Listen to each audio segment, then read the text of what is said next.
lugar a lo que don Jorge Basadre llamó la prosperidad falaz.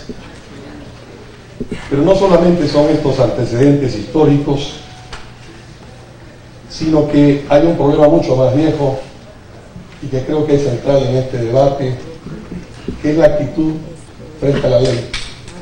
Y esto es algo que no es de la República, esto es algo que comienza en el mismo momento del choque grandioso que forma el Perú en el siglo XVI con la conquista, cuando nace el concepto de que la ley se acata, pero no se cumple. Y esta tradición es una tradición distinta a la del modelo anglosajón, que curiosamente son los países que sí funcionaron, que sí tienen regímenes más transparentes y regímenes de democracia más estables, donde solamente se promulgan las leyes que pueden cumplirse. El problema de la corrupción es que además atenta contra el desarrollo económico. Tiene un costo económico porque impide el desarrollo económico. Y aquí voy a hacer una declaración de principios que creo explica mi candidatura y por qué mi candidatura es distinta a la de los otros candidatos que participan, o muchos de los que participan en este foro. El desarrollo económico lo han logrado solamente aquellos estados que eran estados duros o fuertes. Es decir, aquellos estados que cobran impuestos y aquellos que investigan y castigan a quienes cometieron un delito. En América Latina, el problema no es que haya habido demasiado Estado cuando fue estatista o que tenga demasiado poco Estado ahora que se convirtió en liberal. Esta no es sino una visión simplista, y una visión simplista probablemente defendiendo grandes intereses. No fue un marxista clásico ni un chavista bolivariano, ahora que se quiere agregar ese término a todos los que defendemos los intereses estratégicos del Perú, posición en la que no vamos a cambiar, quien escribió esto que voy a leer a continuación, sino uno de los más clásicos liberales de América Latina, Mariano Grondona. Dijo Grondona: cierto liberalismo ingenuo cree que el Estado capitalista solo es el reino del mercado. La diferencia entre un sistema capitalista y uno socialista, en que en este gran parte de lo que sucede en la sociedad es actividad estatal y en la primera la actividad está en manos privadas, pero en ambos casos el Estado es igualmente necesario. Existen ciertas funciones que, en aras del bien público, el Estado no delega.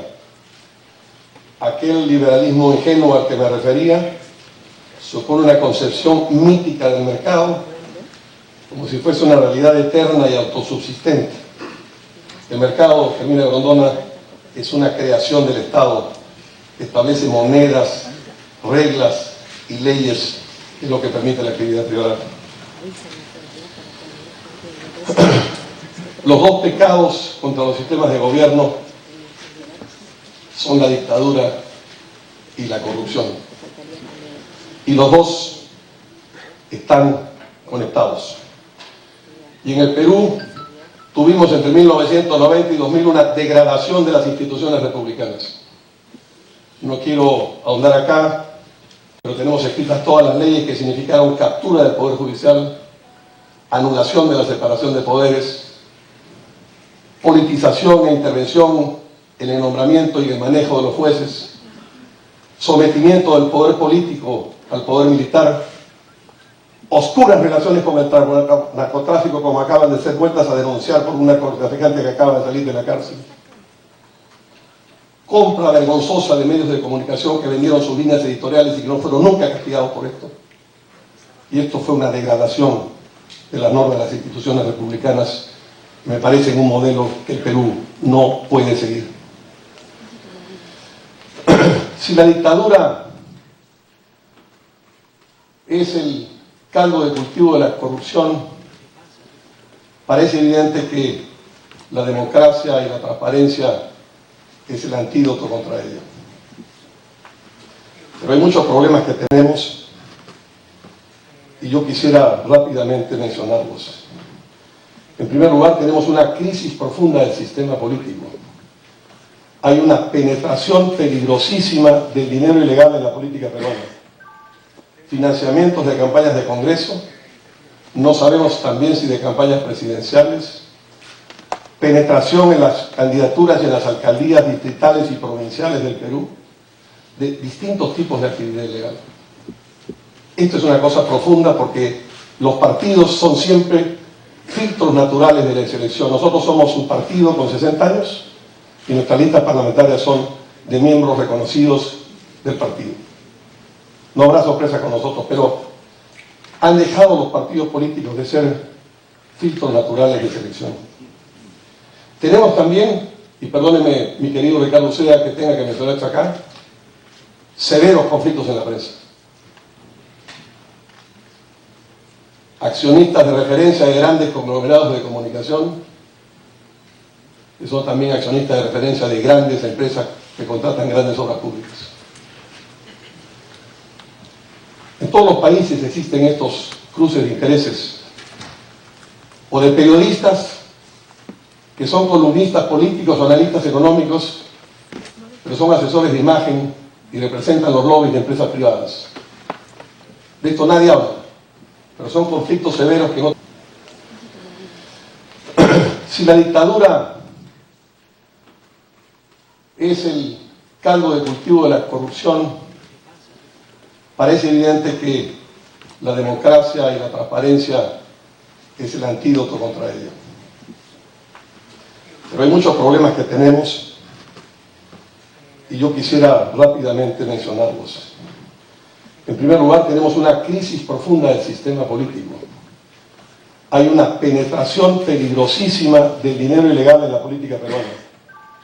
Financiamientos de campañas de Congreso, no sabemos también si de campañas presidenciales, penetración en las candidaturas y en las alcaldías distritales y provinciales del Perú, de distintos tipos de actividad ilegal. Esto es una cosa profunda porque los partidos son siempre filtros naturales de la selección. Nosotros somos un partido con 60 años y nuestras listas parlamentarias son de miembros reconocidos del partido. No habrá sorpresa con nosotros, pero han dejado los partidos políticos de ser filtros naturales de selección. Tenemos también, y perdóneme mi querido Ricardo Uceda que tenga que mencionar esto acá, severos conflictos en la prensa. Accionistas de referencia de grandes conglomerados de comunicación, que son también accionistas de referencia de grandes empresas que contratan grandes obras públicas. En todos los países existen estos cruces de intereses, o de periodistas que son columnistas políticos o analistas económicos, pero son asesores de imagen y representan los lobbies de empresas privadas. De esto nadie habla, pero son conflictos severos que en otros países, en todos los países existen conflictos de intereses, pero existe una desclasificación de información en todos los países desarrollados que permiten que el ciudadano sepa de qué se está hablando. El sector empresarial también debería ser el primer interesado en que ahí no haya corrupción, pero me quiero hacer, y no hago una acusación, sino dos preguntas.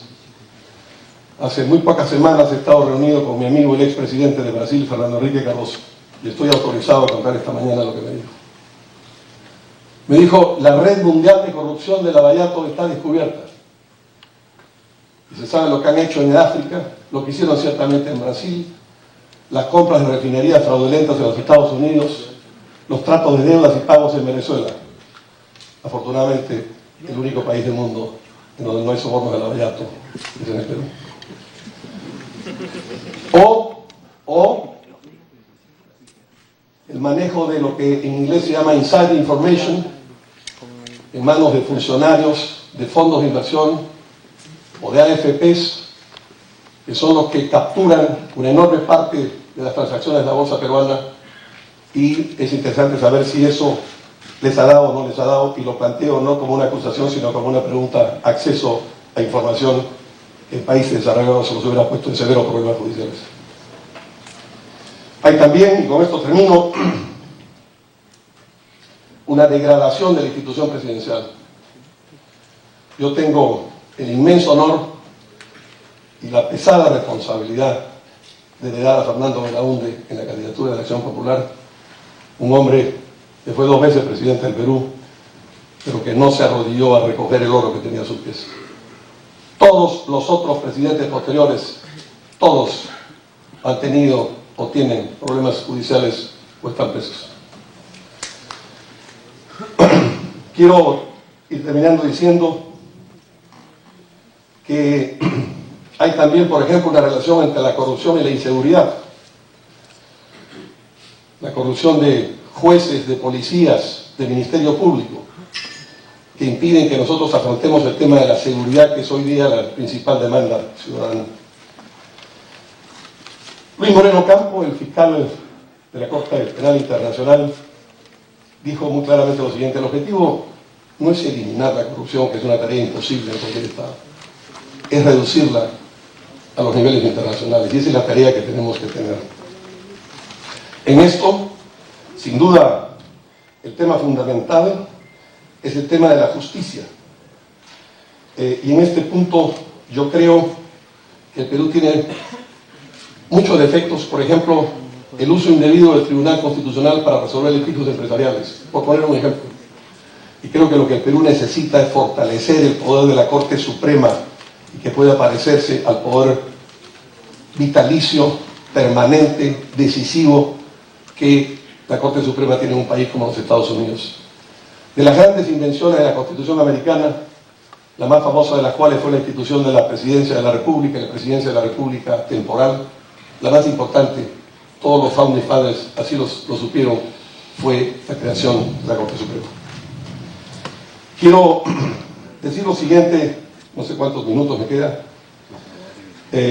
Quiero, tratando de apretar los temas, yo asistí en la Universidad de Harvard a un seminario de Robert Klicker, que es uno de los expertos mundiales en corrupción. Klicker dijo: ¿qué cosa es la corrupción? Una fórmula de corrupción.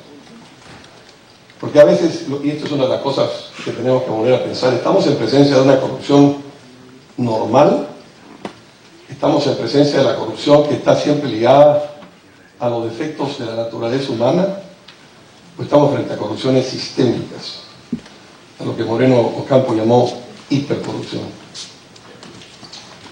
¿Qué es la corrupción? Klicker encontró una fórmula que era: corrupción es igual a monopolio más discrecionalidad de quien aplica las decisiones, menos transparencia.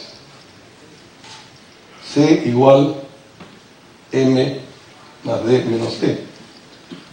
En consecuencia, si esta es la fórmula que explica la corrupción, la solución es bastante evidente, que es introducir en todos los ámbitos la mayor competencia posible, limitar al máximo posible la discrecionalidad de quienes tienen el poder para tomar decisiones y abrir lo máximo que se pueda la información y hacer la transparencia. Si esta fórmula es la fórmula que explica integralmente la hipercorrupción, esta otra fórmula y este antídoto es la que puede abrirnos la vida más allá de las fórmulas técnicas y de las preguntas técnicas de una ley sí o una ley no, o de medidas concretas. El espíritu tiene que ser este. Yo quiero esta mañana terminar con dos cuestiones. Una son ciertas soluciones y luego una carta que quiero leerles a este distinguido auditorio. Las soluciones en términos de transparencia tienen que ser poner en línea, hoy que tenemos la tecnología para hacerlo, con información abierta en tiempo real, todas las compras públicas, todas las bases de todas las licitaciones, incluso las compras de la policía, que suman más de 10.000 millones de soles al año. Establecer, como lo ha hecho Colombia, un mapa de regalías en donde el ciudadano pueda seguir cómo transita esa regalía desde que se paga, a qué ministerios pasan, a qué comunidades llegan y en qué se usan, cómo se sigue la renta de la planta natural. Es fundamental también esto, cambios en la distribución de la renta natural para que, salvo porcentajes directos a la población, una de las cosas que ha pasado en la crisis de la política y en la crisis de los partidos es que en nombre de la descentralización, en muchos sitios lo que se han formado son plataformas políticas para dar lugar plazo a cleptocracias casi africanas que han defraudado a los ciudadanos del Perú. Y esto tiene que terminar. Estos cambios en la distribución de la renta natural para que, salvo porcentajes directos que vayan a las poblaciones